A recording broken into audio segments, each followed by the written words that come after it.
కుసుమసంకాశం కాశ్యపేయం మహాద్యుతిం తమోరిం సర్వపాపఘ్నం తం సూర్యం ప్రణమామ్యహం ప్రణతోస్మి దివాకరం.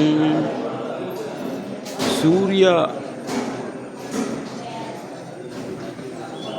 యొక్క టెంపుల్ ఇది, లోపల గర్భగుడి, ఇది బయట ప్రాంతం.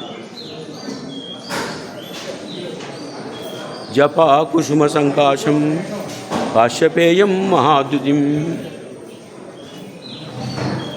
తమోరం సర్వపాపఘ్నం ప్రణతోస్మి దివాకరం. ఈ సూర్యభగవాన్ యొక్క కోవెలలో విశిష్టత ఏంటంటే, సూర్యుడి యొక్క విగ్రహం ఆపోజిట్లోనే ఎదురుగానే బృహస్పతి ఉండడము, మిగిలిన 7 గ్రహాలు మీకు ఎదురుగా ఉండడము, అవి మన యొక్క విశిష్టత ఈ టెంపుల్ యొక్క.